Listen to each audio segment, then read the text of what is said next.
আলাইকুম রহমতুল্লাহ বরকত। আজকে 2 দিন যাবৎ আমি ব্যথায় উঠতে পারতেছি না ঘর থেকে। আমার অনেক আপনার মাজা ব্যথা, পিঠে ব্যথা, অনেক জোরে ব্যথা হচ্ছে। 2 দিন ধরে আমি উঠতে পারতেছি না বিছানা থেকে। তা আশা করি ভাইয়ারা আমার জন্য দোয়া করবেন যেন আমি সুস্থ হয়ে আমি যেন আবার ডিউটিতে জয়েন দিতে পারি। এই কামনা করে দেশবাসীর জন্য আমি দোয়া চাচ্ছি আমার প্রতি।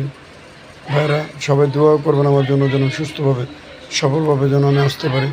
আমি 2 দিন ধরে বিছানায় পড়ে আসছি। আমি কোনো হাঁটতে চলতে পারি না। ঘর থেকে হালকা বাথরুমে যাই, বাথরুম থেকে ঘরে চলে আসি। তা আশা করি আপনারা আমার প্রতি একটু দোয়া করবেন। আমি 2 দিন ধরে আমার পিঠে ব্যথায় আর বুকের ব্যথায়, পিঠ ব্যথাটায় আর মাজা ব্যথায় আমি উঠতে পারতেছি না। তো এই জন্য আমার শরীরে জ্বর এসে পড়েছে এবং আপনারা একটু দোয়া করবেন যেন আমি সুস্থ হয়ে সফলভাবে যেন বাসায় এবং অফিসে আমি যেতে পারি, চাকরি বাকরির জন্য করতে পারি, আমি ফ্যামিলি নিয়ে যেন সুখে থাকতে পারি। সবাই দোয়া করবেন একটু।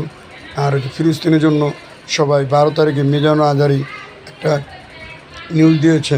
সবাই আশা করি আমরা মুসলমান যারা সবাই মিজান আজারির সাথে একমত একনিষ্ঠ হয়ে যেন আমরা এই মিছিলে অবশ্যই যেন শরীক হতে পারি।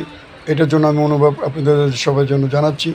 সবাই ইসলাম ধর্মের জন্য, গাজার জন্য সবাই দোয়া করবেন এবং কি সবাই আপনারা তাদের জন্য মিছিল করে মিজান আজারির লগে আপনি হুজুরের সাথে একমত হয়ে আপনারা মিটিং করবেন। আমার ভিডিওটা যদি ভালো লাগে লাইক, কমেন্ট, শেয়ার করবেন। অবশ্যই আমার চ্যানেলটা সাবস্ক্রাইব করবেন। এমনি ইসলাম 5। আসসালামু আলাইকুম রহমতুল্লাহ।